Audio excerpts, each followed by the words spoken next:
Hello dear friends, मैं doctor कांचन दुरुकर। मैं स्त्री रोग तज्ञ और आईवीएफ कंसल्टेंट हूँ और पिछले 10 वर्ष से पुणे में कार्यरत हूँ। आज हम इस वीडियो में हमारे सीरीज को कंटिन्यू करने वाले हैं और रीजंस ऑफ फीमेल इनफर्टिलिटी में एक और रीज़न जानने वाले हैं, जो है थिन एंडोमेट्रियम। अभी थिन एंडोमेट्रियम क्या होता है और कितना ये थिन होता है और कैसे हम इसे इम्प्रूव कर सकते हैं, ये सब इस वीडियो में हम जानने वाले हैं। अब थिन एंडोमेट्रियम कब बोला जाता है, तो जनरली एंडोमेट्रियल थिकनेस हम देखते हैं। सो एंडोमेट्रियम जो है वो इनर मोस्ट लेयर होता है यूट्रस में का, जहाँ पे कि आपका गर्भ जाके इम्प्लांट होने वाला है, जिसको हम गद्दी भी कहते हैं। अब ये जो एंडोमेट्रियम है, जहाँ पे 5वें या 6वें दिन आपका एम्ब्रियो आके इम्प्लांट होने वाला है, वहाँ पे वो थिकनेस अच्छी होनी चाहिए। अगर वो थिकनेस अच्छी है, वहाँ पे ब्लड फ्लो अच्छा है, इसका मतलब कि वहाँ पे जो एम्ब्रियो है वो जाके इम्प्लांट होगा और आगे सक्सेसफुल प्रेगनेंसी हमें मिलेगी। पर अब ये थिन एंडोमेट्रियम क्यों हो जाता है और इसको हम कैसे ट्रीट कर सकते हैं? सो एंडोमेट्रियम थिन है, ये डायग्नोसिस जनरली हम लोग सोनोग्राफी से करते हैं।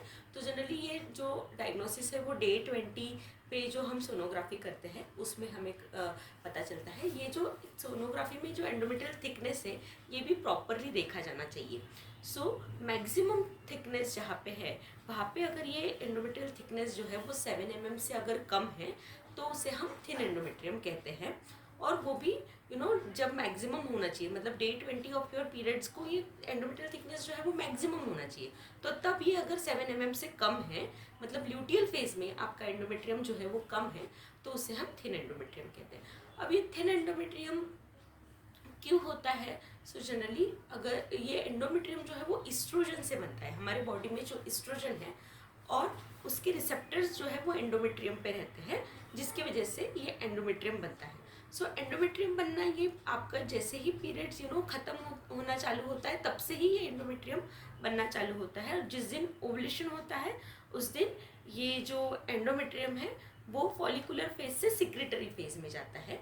और सिक्रेटरी फेज में ये एंडोमेट्रियम जो है वो वाइट दिखने लगता है। हम सोनोग्राफी जब हम करते हैं तब ये ब्लैक से वाइट हो जाता है, because of the progesterone that is secreted. अब ये जो थिकनेस है ये क्यों कैसे मिलती है? जैसे प्रोजेस्टेरॉन बढ़ता है बॉडी में, वैसे ही ये एंडोमेट्रियम की थिकनेस जो है वो अचीव होती है। पर अगर कुछ एंडोमेट्रियम में स्कारिंग है, कुछ इन्फेक्शन हुआ है, या फिर प्रीवियसली कुछ अबॉर्शन हुआ है, या फिर एंडोमेट्रियम थिन ही है, मतलब उतना ग्रो नहीं हो पा रहा है, तो इसकी वजह से ये एंडोमेट्रियम थिन रहता है। ऑफकोर्स सोनोग्राफी से ही इसका डायग्नोसिस किया जाता है। अब इसका कारण जो है, इसके वजह से ये थिन एंडोमेट्रियम होने की वजह से जो प्रेगनेंसी रहने में दिक्कत होती है। इवन अगर हम आईवीएफ के लिए जाते हैं तो आईवीएफ का भी सक्सेस रेट जो है वो कम रहता है। सो अब इसमें क्या क्या ट्रीटमेंट अवेलेबल है? तो जनरली इसमें क्या क्या ट्रीटमेंट ऑप्शंस अवेलेबल है? तो इस्ट्रोजन जो है वो हम दे सकते हैं। Oestrogen in the form of tablets हम दे सकते हैं। Oestrogen in the form of transdermal application, कुछ इस्ट्रोजन के जेल्स रहते हैं वो हम दे सकते हैं। इवन वजाइनल इस्ट्रोजन फॉर्मुलेशंस भी रह सकते हैं, tablets of oestrogen in vaginal formulation ये भी रह सकते हैं, जो हम दे सकते हैं। ये इस्ट्रोजन सप्लीमेंटेशन देने से जो एंडोमेट्रियम है वो लाइनिंग ग्रो होने में मदद होता है। अब ये हो गया है मेडिकल मैनेजमेंट के बारे में, जिसमें हमने जाना कि ओरल, ट्रांसडर्मल या वजाइनल प्रिपरेशंस अवेलेबल होते हैं इस्ट्रोजन के, जिससे कि ये एंडोमेट्रियल लाइनिंग बढ़ सकता है। अब इसके अलावा हम लोग सर्जिकल मैनेजमेंट भी कभी कभी, अगर हमने ये इस्ट्रोजन दे दिया है मैक्सिमम, हमने डोज ऑफ इस्ट्रोजन दे दिया है, फिर भी इस अगर एंडोमेट्रियम लाइनिंग नहीं बढ़ रहा है, तो ऐसे केसेस में हम लोग हिस्ट्रोस्कोपिक मेट्रोप्लास्टी ये कर सकते हैं। उसके साथ सब एंडोमेट्रियल पीआरपी ये भी कर सकते हैं। अब ये थिन एंडोमेट्रियम जो है वो थोड़ा सा जटिल प्रश्न है। ये जनरली एंडोमेट्रियम अगर थिन है तो उसे बढ़ने के लिए काफ़ी हमें प्रयत्न करने पड़ते हैं, उसके बाद ये एंडोमेट्रियम जाके बढ़ता है। सो हिस्ट्रोस्कोपी जब हम करते हैं तो हमें बाकी के भी कुछ रीज़न समझ में आते हैं कि कभी कभी नैरो कैविटी है, अंदर कुछ एंडोमेट्रियल स्कारिंग है, या फिर एंडोमेट्राइटिस है, मतलब एंडोमेट्रियम का इन्फेक्शन है अंदर, इसके वजह से भी थिन एंडोमेट्रियम हो सकता है। या फिर कभी कभी इस्ट्रोजन के लिए एंडोमेट्रियम नॉन रिस्पॉन्डिंग है। तो ये सारे रीज़न रह सकते हैं कि एंडोमेट्रियम जो है वो थिन है। अब हिस्ट्रोस्कोपी हम करते हैं, उसमें हम लोग एक तो पीआरपी या फिर स्टेम सेल इंस्टिलेशन कर सकते हैं। तो ये स्टेम सेल इंस्टिलेशन थोड़ा रिसेंट एडवांस है उसमें, और पीआरपी मतलब प्लेटलेट रिच प्लाज्मा, जिसमें कि ग्रोथ फैक्टर्स होते हैं जो कि एंडोमेट्रियल लाइनिंग को बढ़ाने में मदद करते हैं, ये भी हम कर सकते हैं। सो ये जो सब एंडोमेट्रियल पीआरपी जो है या फिर स्टेम सेल इंजेक्शन, इससे एंडोमेट्रियम ग्रोथ एनहांस होती है और जिससे कि हमें अच्छा एंडोमेट्रियम मिलने में मदद होती है।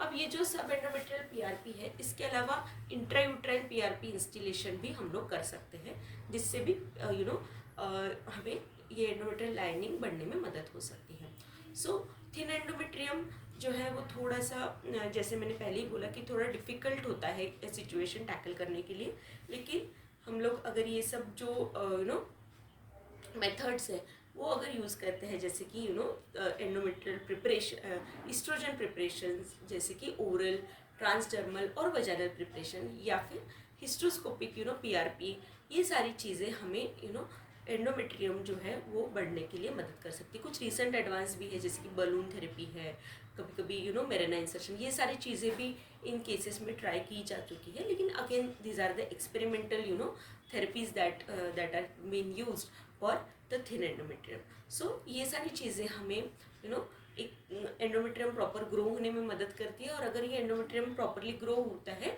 तो इम्प्लांटेशन रेट भी बढ़ता है, और इम्प्लांटेशन रेट बढ़ने से प्रेगनेंसी भी बढ़ सकती है। यस, बट कभी कभी ऐसा होता है कि हमने देखा है कि काफ़ी बार एम्ब्रियो ट्रांसफ़र ही डिनाई किया गया है, पर ऐसा नहीं है। लिटरेचर हमें बताता है कि 6 mm उससे भी कम पे भी प्रेगनेंसी रही है, तो एम्ब्रियो ट्रांसफ़र जो है वो करना चाहिए पेशेंट्स के लिए। और अगर एम्ब्रियो ट्रांसफ़र, अगर ब्लड फ्लो वेस्कुलरिटी अच्छी है, तो हमने देखा है कि इम्प्लांटेशन जो है वो हुए हैं और प्रेगनेंसी रही है।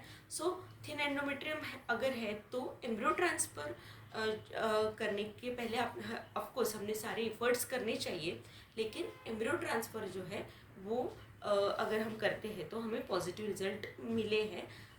इवन लेस देन 7 mm भी अगर एंडोमेट्रियम है तो भी पॉजिटिव रिजल्ट्स जो है वो हमें मिल सकते हैं। So this was about thin endometrium and how we can manage it and how we can get a successful pregnancy in this. So thank you so much. I hope this information was useful for you. Thank you.